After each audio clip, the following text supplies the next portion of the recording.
Hello વિદ્યાર્થી મિત્રો, last લેક્ચરની અંદર આપણે આસપાસ થતી કુદરતી ઘટનાઓની અંદર પરાવર્તન, વક્રીભવન જેવી ઘટનાના આધારે આપણે મેઘધનુષ અને પ્રકાશનું પ્રકીર્ણન સમજ્યા. હવે આપણે જે પ્રિઝમ જોયો હતો એની અંદર થોડીક આગળ વાત વધારે ડીપમાં અંદર કરવાની છે. એની અંદર જે અમુક ટાઈપ ઓફ કિસ્સાઓ તમને આપેલા છે એ કિસ્સાઓને આપણે શાંતિથી અને વ્યવસ્થિત સમજવાના છે. જો છોકરાઓ, આ ચેપ્ટર માટે હવે ઓલમોસ્ટ 3 કે 4 લેક્ચરો વધ્યા છે, પછી આપણું ચેપ્ટર છે કમ્પ્લીટ થઈ જશે. મેક શ્યોર કે ભાઈ આપણે અગાઉનું જો કોઈ પણ વસ્તુ મિસ થઈ હોય તો એને અગાઉથી ક્લિયર કરી નાખીએ, કેમ કે અત્યારે તમારી પાસે એવો ગોલ્ડન ટાઈમ છે કે તમે તમારા વીક પોઈન્ટને સુધારવા માટે તમારી પાસે એટલીસ્ટ ટાઈમ છે. રેગ્યુલર દિવસોની અંદર તમારી પાસે આવો ટાઈમ હશે નહીં. એટલે ખાસ છોકરાઓ આ વસ્તુનું ધ્યાન રાખવાનું છે કે જો કોઈ પણ વસ્તુ મિસ થઈ ગઈ હોય, એવું નથી આપણા લેક્ચરમાં જ તે કોઈ પણ સબ્જેક્ટમાં કોઈ પણ વસ્તુ મિસ થઈ ગઈ હોય તો પ્લીઝ મેક શ્યોર કે ક્લિયર કરી નાખો. ક્વોરન્ટાઇનના ડિસએડવાન્ટેજ ઘણા બધા છે, પણ આ એક એવો એડવાન્ટેજ છે, એક એવો ફાયદો પણ છે કે આપણે આપણાથી જે છૂટી ગયું છે, જે મિસ થઈ ગયું છે અથવા તો જેમાં વધારે મહેનત કરવાની જરૂર છે એની અંદર મહેનત કરીએ શરૂ, જેથી કરીને જ્યારે બધી વસ્તુ રેગ્યુલર શરૂ થાય ત્યારે આપણે પણ આપણી રેગ્યુલર મહેનતને આધારે કંઈક સારું એવું રિઝલ્ટ ઓબ્ટેન કરી શકીએ. કે ભાઈ, તો લેવલ 1B 22નો દાખલો જોઈએ કે 60 ડિગ્રીના વક્રીભવનકારક કોણવાળા પ્રિઝમની એક બાજુ પર કેટલા ખૂણે પ્રકાશનું કિરણ આપાત કરવું જોઈએ કે જેથી તે કિરણ પ્રિઝમની બીજી બાજુ પરથી જસ્ટ પૂર્ણ આંતરિક પરાવર્તન અનુભવે. હવે આની પહેલા આપણે જસ્ટ પૂર્ણ આંતરિક પરાવર્તન અને પૂર્ણ આંતરિક પરાવર્તન બે વચ્ચેનો ડિફરન્સ સમજી ગયા હતા. જસ્ટ પૂર્ણ આંતરિક પરાવર્તન ક્યારે થશે? જ્યારે આપાત કોણનું મૂલ્ય, એંગલ ઓફ ઇન્સિડન્સ નું મૂલ્ય એના ક્રાંતિક કોણ જેટલું થશે ત્યારે. તો અહીંયા આપણે તમને દ્રવ્યનો વક્રીભવનાંક c આપી દીધો છે. હવે 60 ડિગ્રીનો પ્રિઝમ કોણ કીધો છે એટલે અહીંયા સમજો ભાઈ કે આવો કોઈ એક પ્રિઝમ છે. આ પ્રિઝમમાં એનો પ્રિઝમ કોણ, આ જે વક્રીભવન કોણ છે એ તમને કેટલો આપી દીધો છે? 60 ડિગ્રી આપી દીધો. અમાનો કે અહીંયાથી કોઈ લાઈટ ઇન્સિડન્સ થાય છે, આ છે એ સપાટીને જોડેલો લંબ, અહીંયા શું થશે? વક્રીભવન થયું. પછી હવે જે સામેની સપાટી છે ને, જો કે બાજુ પર કેટલા ખૂણે પ્રકાશનું કિરણ આપાત કરવું જોઈએ કે જેથી તે કિરણ પ્રિઝમની બીજી બાજુ પરથી જસ્ટ પૂર્ણ આંતરિક પરાવર્તન થાય. મતલબ આ બાજુ છે, આ પ્રકાશનું કિરણ અહીંયા સપાટીની કેવાથી જોવું જોઈએ? સમાંતર. તો તમે જો આ સપાટીને દોરેલો લંબ હોય ભાઈ, તો આ આપાત કોણનું આ મૂલ્ય ઈ આના માટે કેવું થવું જોઈએ? IC થવું જોઈએ. જો આપણે આને R1 કહેતા હતા, આ R1 કહેતા હતા, આને આપણે શું કહેતા હતા? R2 કહેતા હતા. આ અમારો એંગલ ઓફ ઇન્સિડન્સ I. તો હવે આપણે ખબર છે કે પ્રિઝમ કોણ A આપણે શું કરતા હતા? R1 R2 આપણને મળ્યું હોય કે નહીં? પણ અહીંયા R2 છે એ કેટલું થવું જોઈએ? IC જેટલું થવું જોઈએ. જો R2 IC જેટલો થાય, મતલબ આ સપાટી માટે આપાત કોણ કોણ છે? R2 જો કહેવાય, તો આ સપાટી માટે આપાત કોણ R2 જો IC જેટલો થાય તો જસ્ટ પૂર્ણ આંતરિક પરાવર્તન થયું કહેવાય. પરાવર્તન થયું કહેવાય. સમજાણું કે નહીં ભાઈ? એટલું ક્લિયર કે પૂર્ણ આંતરિક પરાવર્તન ક્યારે થશે? કે જ્યારે આ R2 છે એ IC જેટલો થાય ત્યારે. તો તમે હવે આના સમીકરણ કેવી રીતે લખી શકો કે A R1 IC. તો હવે A બરાબર તો મને ખબર છે, ચલો 60 આપી દીધેલા છે. R1 મને ખબર નથી અને IC મને ખબર નથી, પણ IC શોધી શકાય. કઈ રીતે શોધી શકાય? જુઓ જોઈએ, તમને અહીંયા દ્રવ્યનો વક્રીભવનાંક આપી દીધેલો છે. તો IC શું થતું હતું? યસ, sin IC 1/n થતું હતું. બરોબર છે? તો તમને IC મળી જશે ભાઈ આરામથી. માનો કે તમને n ના આધારે IC છે એ XYZ મળ્યો. તો IC મળી ગયું છે. આ 60 ખબર છે, તો R1 મળી જાય. R1 શું થાય? 60 IC, જે તમને અહીંયા મળી જવાનું છે. તો તમને જો R1 મળી ગયું, મતલબ પહેલી સપાટી માટેનો વક્રીભવન કોણ R1 મળી ગયો. તો તમને તો શું કહે છે કે આ બાજુ પર કેટલા ખૂણે પ્રકાશનું કિરણ આપાત કરવું જોઈએ? મતલબ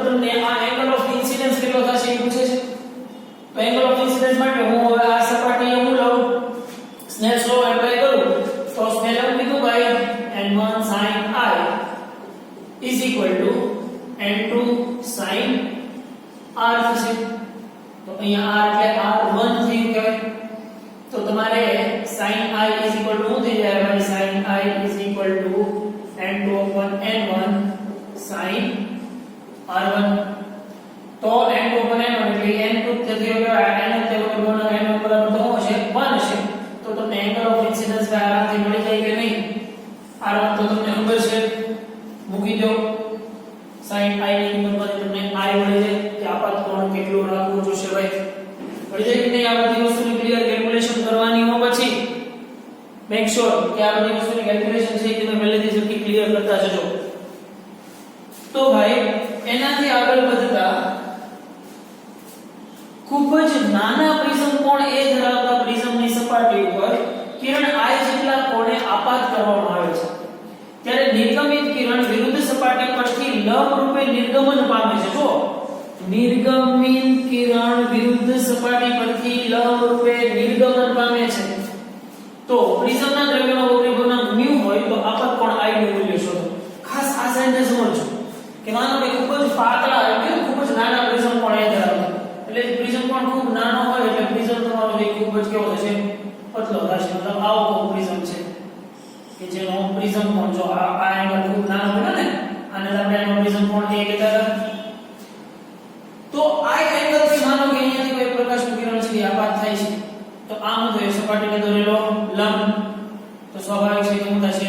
વક્રીભવન થશે. જો આ એનો I1 આમ થશે R1 થશે કે નહીં? પણ તમને એમ કીધું છે કે એવી રીતે આપાત કોણ આપાત કરવામાં આવે ત્યારે નિર્ગમિત કિરણ વિરુદ્ધ સપાટી પરથી લંબ રૂપે નિર્ગમન પામે. આ વિરુદ્ધ સપાટી ઉપરથી લંબ રૂપે નિર્ગમન પામી ગયું. ચલો પામી ગયો કે નહીં? તો લંબ રૂપે નિર્ગમન પામવાનો મતલબ તમારો R2 છે. જો આ ખરેખર શું થાય? લંબ સાથે બનાવેલો ખૂણો તમારો R2 થયો કહેવાય. તો R2 કેટલો થયો? 90 ડિગ્રી. તો sin R2 શું થાય? sin તો આ તમારો R2 થયો કહેવાય. તો ખરેખર R2 તો શું થયો કહેવાય? R2 તો 0 થયો કહેવાય ને. તમારો R2 જો લંબ રૂપે બહાર નીકળી જાય છે એટલે R2 શું થયો કહેવાય? 0 થયો કહેવાય. તો તમારી પાસે પ્રિઝમ કોણ A બરાબર આવું સૂત્ર હતું. પ્રિઝમ કોણ A બરાબર R1 R2. આમાંથી તમારે R2 શું થઈ ગયો છે? જો ખરેખર વિચલન કેમ તમે શોધવું પડશે આવી રીતે, પણ વિચલન કીધું નથી અત્યારે. એટલે R2 શું છે? 0 છે. A શું થશે? R1 થઈ ગયો છે. પણ મારે એંગલ ઓફ ઇન્સિડન્સ I જોતો છે. તો એંગલ ઓફ ઇન્સિડન્સ I જોતો હોય તો હવે આ બાજુની સપાટી ઉપર હું જો સ્નેલ્સ લો એપ્લાય કરું, કઈ સપાટી ઉપર? કે જે સપાટી પર પ્રકાશનું કિરણ આપાત થયું છે એના માટે. તો એના માટે હું વાત કરું તો ભાઈ આવી રીતે વાત થાય. શું થશે? n1 sin I n2 sin R. હવે પ્રિઝમ કોણ જ ભાઈ ખૂબ નાનો છે એટલે હું ખાલી n1 I n2 R કરીએ.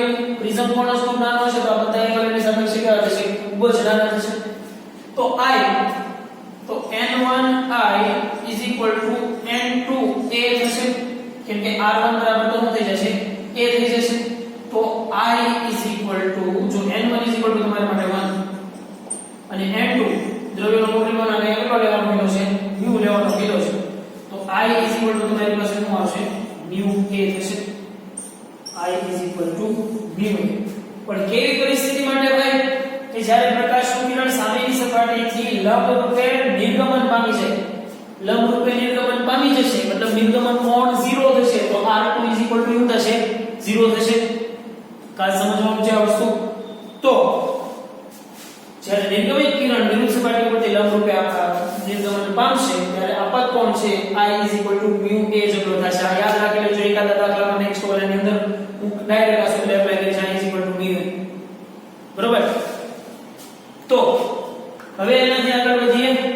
20મો દાખલો ભાઈ શું કહે છે કે 4 ડિગ્રીનો પ્રિઝમ કોણ ધરાવતા કાટકોણ પ્રિઝમ પર સમક્ષિતિજ કિરણ આપાત થાય છે. સમક્ષિતિજ કિરણ આપાત થાય છે મતલબ લંબ સમાંતર પ્રકાશનું કિરણ આપાત થાય છે.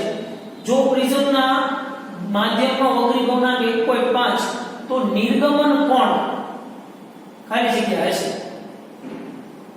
નિર્ગમન કોણ તમારે શોધવાનું છે E. તો શું કરશું આપણે? તો જુઓ જોઈએ પહેલા કે પ્રિઝમ કેવો છે. પ્રિઝમ કેવો પ્રિઝમ કીધો છે ભાઈ મને કાટકોણ પ્રિઝમ કીધો છે. ચલો બનાવો કાટકોણ પ્રિઝમ. કાટકોણ પ્રિઝમ ચલો આ ટાઈપનો મારી પાસે આ પ્રિઝમ બન્યો. એ કેવો પ્રિઝમ બન્યો કેવા છે કાટકોણ પ્રિઝમ બન્યો. બનાવો ને કાટકોણ પ્રિઝમ. હવે 4 ડિગ્રીનો પ્રિઝમ કોણ મતલબ આ એંગલ જે છે એ તમને આમ કીધેલું છે કેટલું છે 4 ડિગ્રી છે.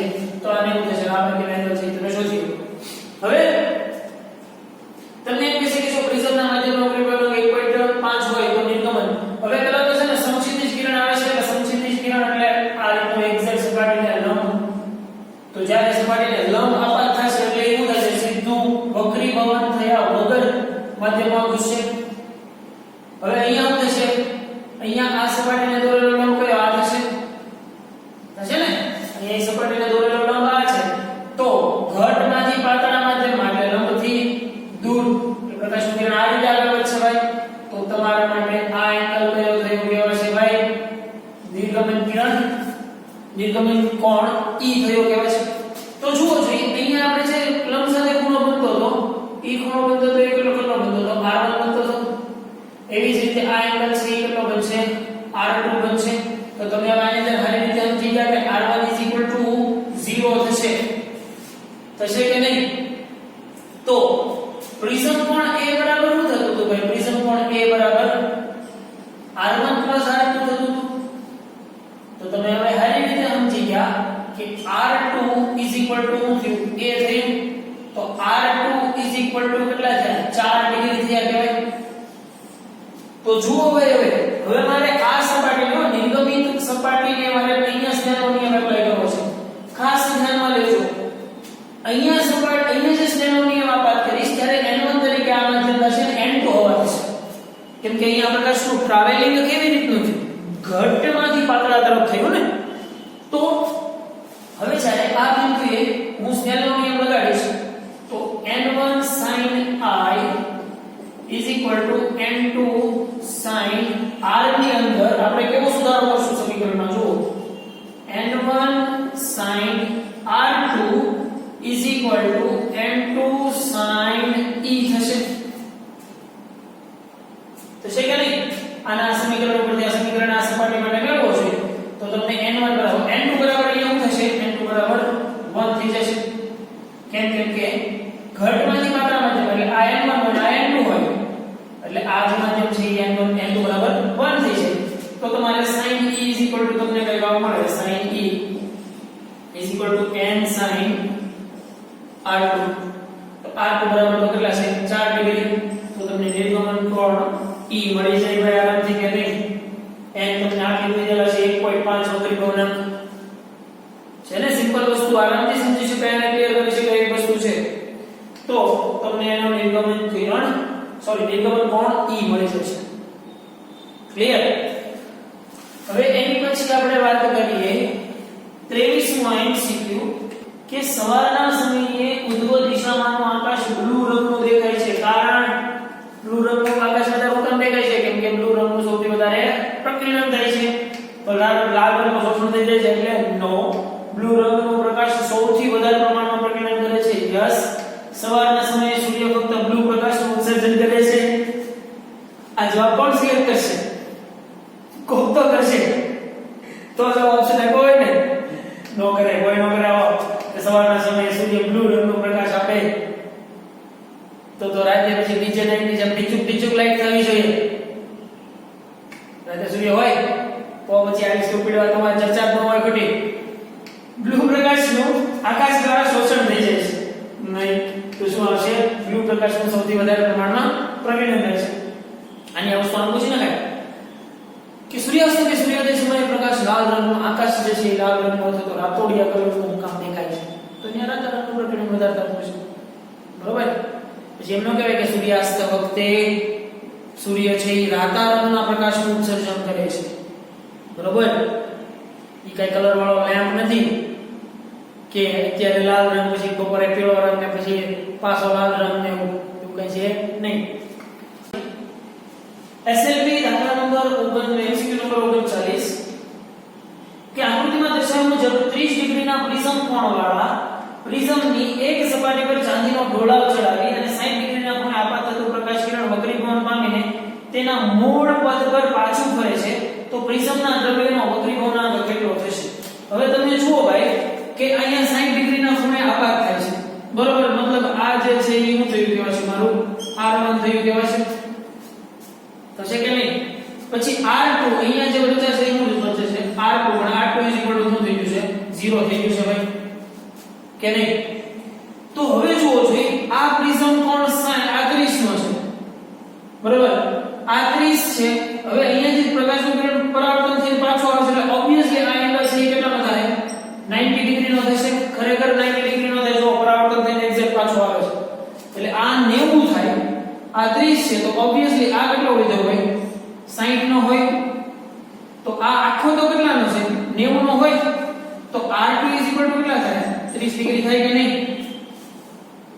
સમજાય ભાઈ કે નહીં? આકૃતિ ઉપરથી જુઓ આ ત્રિકોણની અંદર આ મારો R2 છે, R2 છે તો હું છે 0 છે એટલે એની તમે ચર્ચા નથી કરી આપણે. આ જે પ્રકાશનું કિરણ અહીંયાથી ગળું થઈને પાછું આવ્યું છે એટલે આ ખૂણો છે એ કેટલાનો હોય છે 90 નો હોય છે, તો 30 90 તો આ કેટલાનો ખૂણો છે ભાઈ 60 નો થાય તો 180 થાય, તો આ એંગલ જે છે એ કેટલાનો થશે 60 નો થયો કે ભાઈ.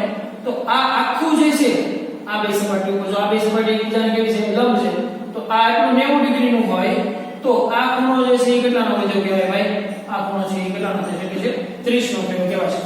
તો હવે તમારે દ્રવ્યનો વક્રીકોણાંક શોધવાનો છે તો દ્રવ્યનો વક્રીકોણાંક તો સિમ્પલ શોધી નાખો ભાઈ n sin i sin r છે ને સ્નેલનો નિયમ શું કરાય n sin i બરાબર કેટલા છે sin sin 30 √3/2 1/2 2 કેન્સલ n બરાબર તમને શું મળશે √3 મળી જાય. ઈઝી વસ્તુ છે ભાઈ, એમાં કાઈ નવી ઘણી વસ્તુ વાત નથી. એની પછી જો પ્રકાશને ગુજકેટ 2016 માં પૂછાયેલી હોય જો પ્રકાશને પ્રકેરિત કરતા કણોનું પરિમાણ આપાત પ્રકાશની તરંગલંબાઈ કરતા ઓછું હોય, મતલબ આ પરિસ્થિતિ થઈ જો પ્રકાશને પ્રકેરિત કરતા કણોનું પરિમાણ આપાત પ્રકાશની તરંગલંબાઈ કરતા ઓછું હોય, મતલબ કેવી સિચ્યુએશન થઈ એ વેરી લેસ ધેન 2 લેમ્બડા થઈ કહેવાય. જો પ્રકાશને પ્રકેરિત કરતા કણોનું પરિમાણ આપાત પ્રકાશની તરંગલંબાઈ કરતા ઓછું હોય તો તેવા પ્રકીર્ણનને ખાલી જગ્યા પ્રકીર્ણન કહેવાય. આ સિચ્યુએશન ના પ્રકીર્ણનને આપણે શું કીધું હતું? યસ, આ સિચ્યુએશન ને આપણે શું કીધું હતું? રેલે પ્રકીર્ણન કીધું હતું. અને પછી પાછું યાદ કરીએ કે જો a very greater than 2 lambda હોય તો આ પ્રકીર્ણનને કેવું પ્રકીર્ણન કીધું હતું? મી પ્રકીર્ણન કીધું હતું. અને પછી a લગભગ બરાબર લેમ્બડા હોય તો આપણે એને શું કીધું હતું? ભૌતિક પ્રકીર્ણન કે નહીં ભાઈ? જુદા જુદા કિરણોનો આપણે ભણ્યા હતા જુદા જુદા 3 ટાઈપના પ્રકીર્ણન. એની પછી 2018 માં પૂછેલી વાત કે રેલે પ્રકીર્ણનમાં આપાત પ્રકાશની તરંગલંબાઈ 8000 એંગસ્ટ્રોમથી 4000 એંગસ્ટ્રોમ ઘટાડી કરતા પ્રેરિત પ્રકાશની તીવ્રતા પ્રારંભમાં પ્રકેરિત પ્રકાશની તીવ્રતા ખાલી જગ્યા ગણી છે. તો આપણે જોવું જોઈએ પહેલા તરંગલંબાઈ લેમ્બડા 1 8000 હતી, પછી લેમ્બડા 2 તરંગલંબાઈ કેટલી કરી 4000 એંગસ્ટ્રોમ કરી. તો ઇન્ટેન્સિટીમાં મતલબ પ્રકીર્ણન તીવ્રતા પ્રકીર્ણનની તીવ્રતામાં કેવો ફેરફાર થયો છે? તો કે આપણે આવું ભણ્યા પ્રકીર્ણન તીવ્રતા I proportional to 1 upon lambda ની 4 ઘાત તો શું થઈ જશે I2/I1 is equal to lambda 1 ની 4 છેદમાં લેમ્બડા 2 ની 4. તો હું કરશું ભાઈ લેમ્બડા 1 તમને આપી દીધેલી છે 8000 એંગસ્ટ્રોમ, લેમ્બડા 2 તમને આપી દીધેલી છે 4000 એંગસ્ટ્રોમ. મતલબ ભાઈ હું અહીંયા કરું તો ચાલે કે લેમ્બડા 1 એટલે 8 ની 4 ઘાત છેદમાં 4 ની 4 ઘાત મળે કે નહીં? તો I2/I1 તો તમે 8 ની 4 ઘાત કરીને જે આવે તે 4 ની 4 ઘાત કરીને આવે તે તો I2 ખાલી જગ્યા I1 થાય. મળી જાય કે નહીં ભાઈ? આરામથી કે નહીં? તો ભાઈ જોઈએ એઆરપીલી જેડબલી 2015 ની અંદર પૂછાયેલી વાત ધ્યાન રાખજો ભાઈ ખાસ અહીંયા. એક પ્રિઝમ કોણ ધરાવતા પ્રિઝમ પર એકરંગી પ્રકાશ આપાત કરવામાં આવે છે જો પ્રિઝમના દ્રવ્યનો વક્રીકોણાંક μ AB બાજુ ઉપર થીટા કોણે આપાત થાય તો તે બાજુ AC માંથી નિર્ગમન ત્યારે જ પામશે કે જ્યારે જો હવે કેટલા ક્રાઇટેરિયાની અંદર નિર્ગમન પામશે અને કેટલા ક્રાઇટેરિયાની અંદર પૂર્ણ આંતરિક પરાવર્તન થાય છે મતલબ તમે અહીંયાથી એટલું સમજો કે અહીંયા ચલો વક્રીભવન થયું અને પ્રકાશ વિકિરણ અહીંયા આવ્યું આ સપાટીને દોરેલો લંબ આ તમારો શું થયો વક્રીભવન કોણ R2 થયો અને આપણે R1 કહેતા હતા ભાઈ યાદ આવે અને આ અહીંયાથી આ શું થયું એનું નિર્ગમન કોણ E થયો છે તો અહીંયા નિર્ગમન પ્રકાશ વિકિરણ ક્યારે થાય ખાસ એ લોકો પ્રકાશ વિકિરણથી નિર્ગમન ક્યારે થાય કે જ્યારે આ આપાત કોણ R નું મૂલ્ય અથવા તો R2 નું મૂલ્ય E < C હોય ત્યારે મતલબ ક્રાંતિક કોણ કરતા ઓછો આપાત કોણ હશે તો જ બહાર નીકળી શકશે કેમ કે ક્રાંતિક કોણ અથવા તો ક્રાંતિક કોણ કરતા નાનો ક્રાંતિક કોણ અથવા તો ક્રાંતિક કોણ કરતા મોટા ખૂણાનો શું થઈ જાય પ્રકાશ વિકિરણના માધ્યમમાં પાછું ફરશે પૂર્ણ આંતરિક પરાવર્તન થાય તો નિર્ગમન પામવા માટેની શરત શું છે તો કે નિર્ગમન પામવા માટેની શરત માત્ર એટલી કે R2 < C થવું જોઈએ તો હવે જો ખાસ કે ભાઈ AC સપાટીના નિર્ગમન માટે ખાસ વસ્તુ લખું છું નિર્ગમન માટે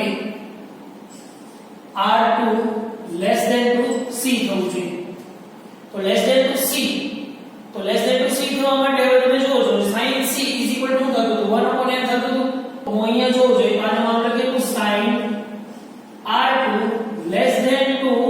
< sin C તો sin C અથવા તો sin IC તો sin IC = શું થતું જો તો ભાઈ A = મારી પાસે આમ થતું હતું R1 + R2 તો R2 = શું થયું કહેવાય A - R1 થયું કહેવાય એ જ રીતે sin IC અથવા તો sin C sin IC = શું થતું 1/n અથવા તો અહીંયા જે છે ઓપરેશન μ એટલે આપણે સંજ્ઞા μ વાપરીએ તો આનું સમીકરણમાં આવી રીતે લખીએ કે sin R2 ની જગ્યાએ હું લખી નાખું A - R1 < 2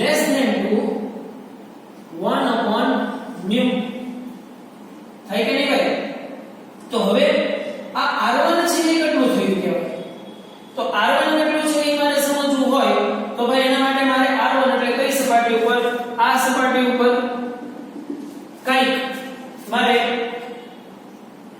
સ્નેલનો નિયમ વાપરવો પડે તો આ સપાટી ઉપર સ્નેલનો નિયમ શું થશે જો છે સ્નેલનો નિયમ શું કીધો તો n1 sin I = n2 sin R તો તમારી પાસે R1 અહીંયા નામ આપો ને તો અહીંયા I ની જગ્યાએ શું આનું સમીકરણ આમ લખી દઈશ sin થીટા કેમ કે અહીંયા આપાત કોણ બરાબર કેટલો લેવાનું કીધું છે થીટા લેવાનું કીધું છે તો sin થીટા = n2 બરાબર શું છે n2 બરાબર શું છે μ થશે મધ્યનો પરિબળ μ sin R1 થાય કે નહીં તો હવે આમાંથી તમારે sin R1 ની જગ્યાએ કિંમત મૂકવાની છે R1 નું સૂત્રનો કરતા કરું તો તમને ખબર પડશે કે ભાઈ sin R1 = શું થઈ જશે sin θ/μ થઈ જશે તો જુઓ જોઈએ R1 = શું થયું R1 = sin inverse sin θ/μ થયું કહેવાય તો હવે R1 ની કિંમત જે છે ભાઈ R1 ની કિંમત હું આ સમીકરણની અંદર મૂકું તો શું થશે જુઓ જોઈએ અહીંયા ભાઈ કે sin A -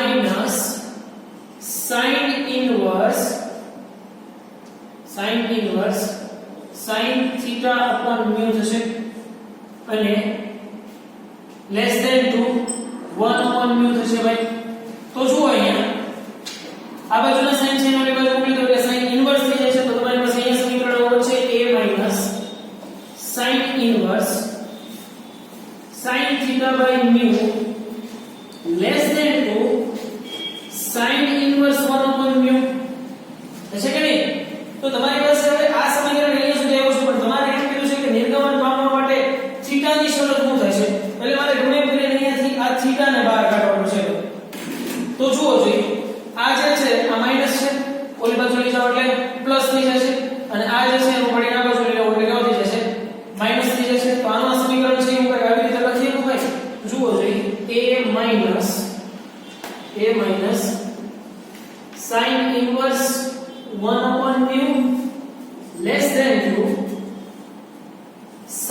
inverse sin theta by mu આવું સમીકરણ મળશે તમને આ સમીકરણ ઉપર બોલી બાજુ લેવાનું અને આ બાજુ લેવાનું તો અમારે એમાંથી sin થીટા માંથી થીટા ની કિંમત મેળવવી છે તો આ sin ઇન્વર્સ છે એના બાજુ લાવો તો એટલે શું થઈ જાય ઇન્ટુ sin થઈ જશે તો આ જો સમીકરણ મેળવવું પડશે sin in bracket a minus sin inverse 1 upon mu આવું સમીકરણ બનશે less than 2 sin theta by mu તો mu ને આ બાજુ લઈ આવો તો શું થઈ જશે ભાઈ mu sin a minus sin inverse 1 upon mu less than 2 sin theta પણ ફક્ત મારે અહીંયા sin theta ની જ કિંમત જોતી છે ભાઈ તો મારે theta ને જેટલો પાડવો છે તો આ sin ને પાછળના બાજુ મૂકી છે એટલે શું થઈ જશે sin inverse માં આવી જશે તો તમે અહીંયા જુઓ ખાસ sin inverse in bracket માં અહીંયા લખું mu sin a minus sin inverse 1 upon mu less than 2 theta मतलब કે તમારે અહીંયા આપાત કોણ થીટા નું મૂલ્ય છે ભાઈ ઈ ગ્રેટર ધેન થીટા નું મૂલ્ય આના કરતા મોટું આવવું જોઈએ sin inverse * mu sin a - sin inverse upon 1 upon mu તમારી કિંમત આવવી જોઈએ તો તમારું પ્રકાશનું કિરણ છે ઈ એસી સપાટી ઉપરથી નિર્ગમન પામશે પણ નિર્ગમન પામવા માટેની સૌથી પહેલી મેઈન શરત શું છે કે r2 જે બીજી સપાટી માટેનો આપાત કોણ છે ઈ ક્રાંતિક કોણ કરતા નાનો હોવો જોઈએ તો જ ઈ આ સામેની સપાટી પરથી નિર્ગમન પામી શકશે ક્લિયર ભાઈ આમાં એવું હોય તો આનું સાદુરૂપ છે ઈ તમારે એક વખત નોટ ડાઉન કરી લેવું જે તમારા મટીરીયલની અંદર એને આપેલું છે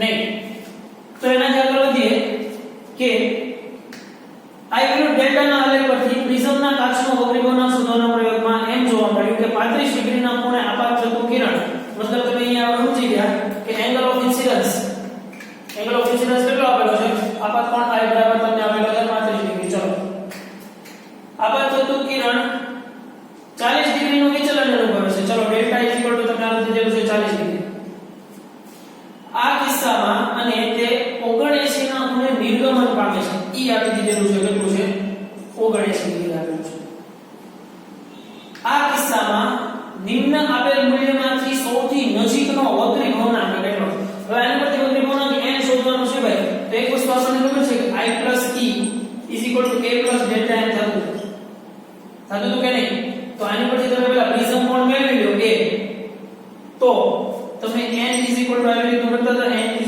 sin a plus delta n/2 upon sin a/2 તો અહીંયાથી a મેળવવા માટે તમે શું કરશો તો કે a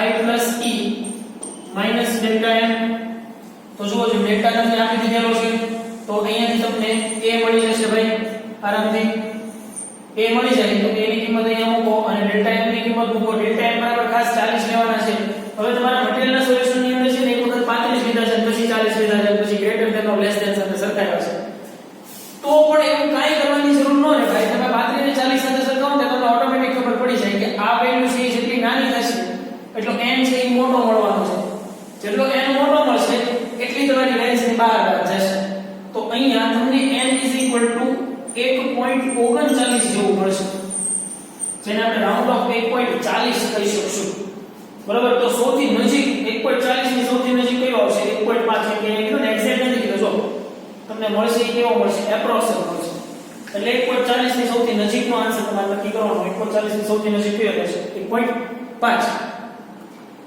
એને અકોર્ડિંગ PMT 1989 ની અંદર પૂછાયેલી વાત સેમ જે આગળ આપણે ડિરાઈવ કરી કે એક પ્રિઝમ કોણ ધરાવતા એક પ્રિઝમની એક સપાટી ઉપર I ના આપાત કોણે કિરણ આપાત કરવામાં આવે છે અને સામેની સપાટીને લંબ રૂપે બહાર નીકળે છે તો પ્રિઝમના દ્રવ્યનો વક્રી ભવનાંક mu હોય તો આપાત કોણ I કેવી સિચ્યુએશન આપેલી છે કે ભાઈ પ્રિઝમ ઉપર કોઈ માનો કે એક પ્રકાશનું કિરણ છે એ આ પ્રમાણે ઇન્સિડન્સ થાય છે આવું થાય છે સપાટીનો રહેલો લંબ હવે એમ કહે છે કે સામેની સપાટીને લંબ રૂપે બહાર નીકળે છે મતલબ અહીંયાથી તો વક્રી ભવન થશે પણ અહીંયાથી લંબ વક્રી ભવન નહીં થાય એટલે લંબ રૂપે સીધે સીધું બહાર નીકળી જશે તો હવે શું થશે ભાઈ આ મારો એંગલ ઓફ ઇન્સિડન્સ I, આ મારો પ્રથમ વક્રી ભવન કોણ R1 અને આ શું થશે R2, જેનાથી તમને ખબર છે R2 શું થઈ જશે 0 થઈ જશે. તો હવે તમને સિમ્પલ ખબર છે કે A શું થતું હતું R1 R2. આનો પ્રિઝમ કોણ A થતો ને ભાઈ, આનો પ્રિઝમ કોણ A માટે R1 R2 માંથી તમને ખબર પડી ગઈ કે A તો R1 થશે. તો હવે સીધું કરવાનું રહે, આ સપાટીને સ્નેલનો નિયમ લગાડવાનો રહે. કેમ કે મારે શું જોતો છે એંગલ ઓફ ઇન્સિડન્સ I જોતો છે. તો હું કરશો n1 sin I n2 sin R1.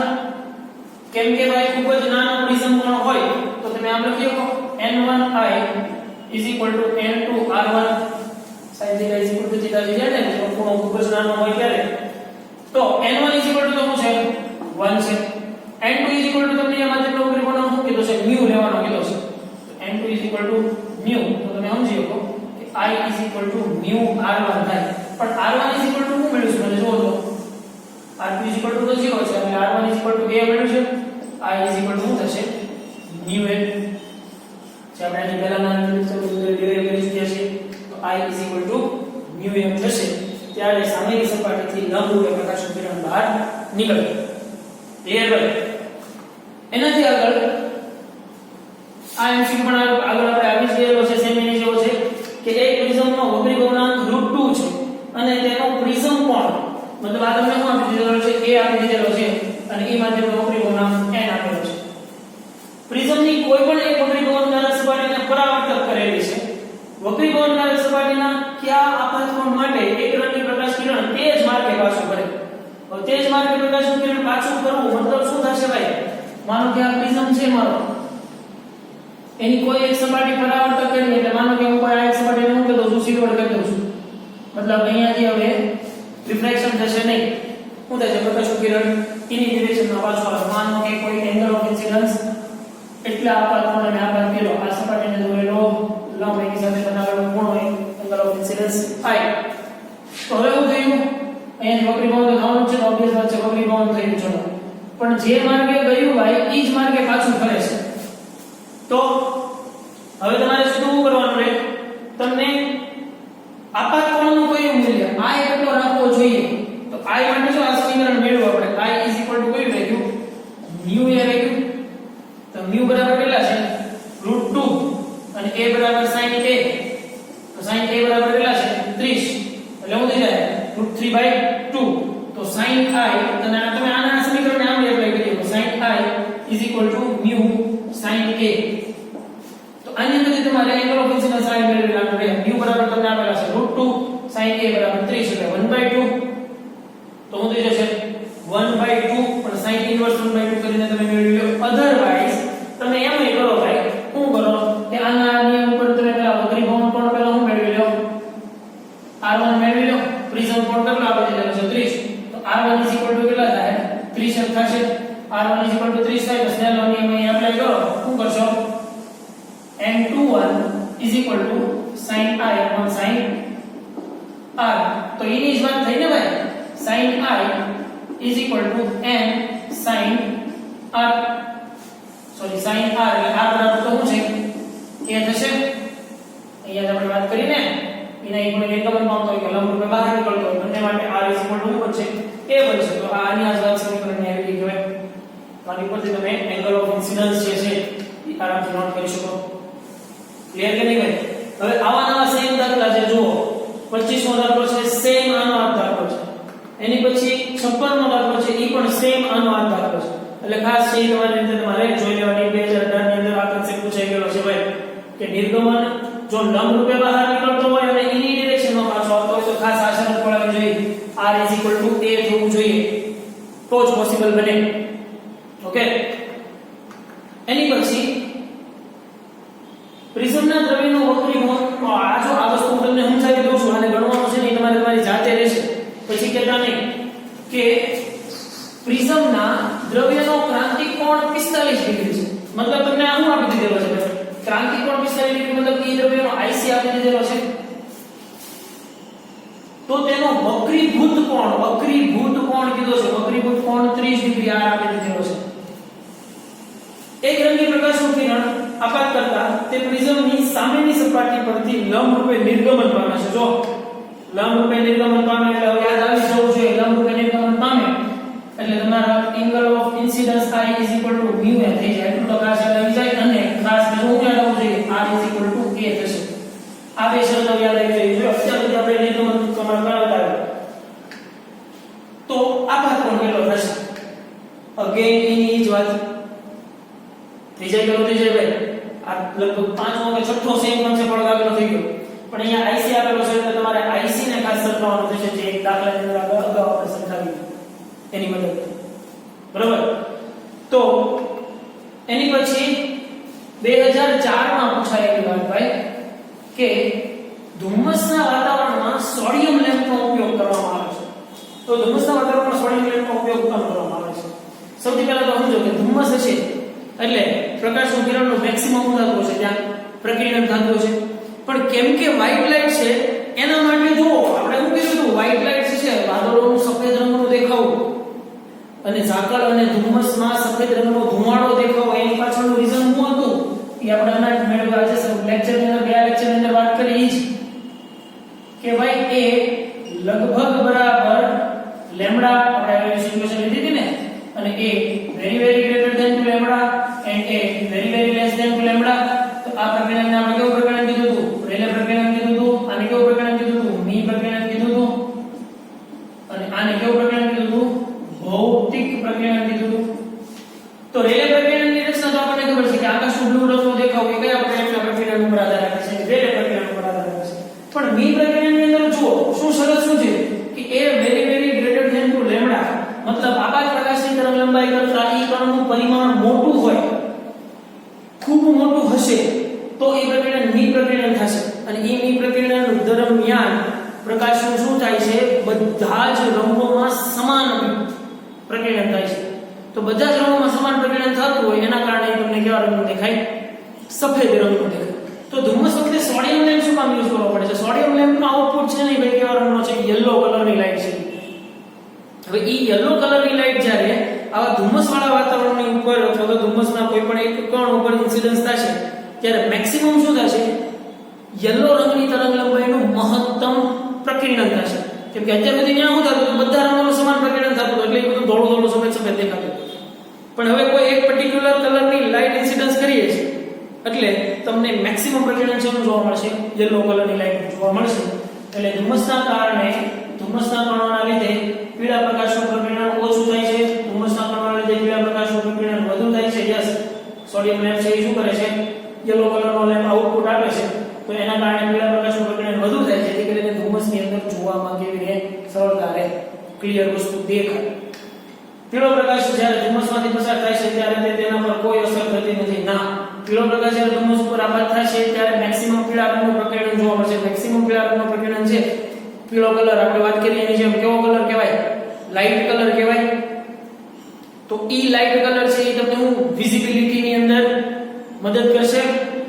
આપણે અગાઉના લેક્ચરમાં વાત કરી ગયા ને કે વિઝિબિલિટી આપણી આંખ ઉપર સંવેદના ઉપજાવવા માટે રંગનું કેવું હોવું જરૂરી છે. તો પીળા પ્રકાશની તરંગ લંબાઈ વર્ણપટના દૃશ્ય પ્રકાશમાં સમાવિષ્ટ છે. તો પીળા રંગની શું કામ? બીજા હાથ રંગો છે એ આપણા વર્ણપટની અંદર સમાવિષ્ટ છે. તો એનો મતલબ એમ થાય કે ધુમ્મસના કારણે પીળા પ્રકાશનું પ્રકિરણન વધુ થાય છે. ક્લિયર ભાઈ? હવે નેક્સ્ટ લેક્ચરની અંદર આપણે જે કરવાનું છે એ ખાસ સમજો. નેક્સ્ટ લેક્ચરમાં આપણે માનવ આંખ જોવાની છે, જે તમારા NCERT સિલેબસમાં નથી પણ નીટ જેડબલી જેવા કન્સેપ્ટ માટે છે. માનવ આંખના આધારે લઘુ દ્રષ્ટિ, ગુરુ દ્રષ્ટિ ઈ ખામીઓ છે એ આપણે જોવાની થશે. ઓકે ભાઈ? તો ત્યાં સુધીનો આ બધી વસ્તુ પ્રિઝમ ને બધી વસ્તુ ક્લિયર હોવી જોઈએ. ઓકે?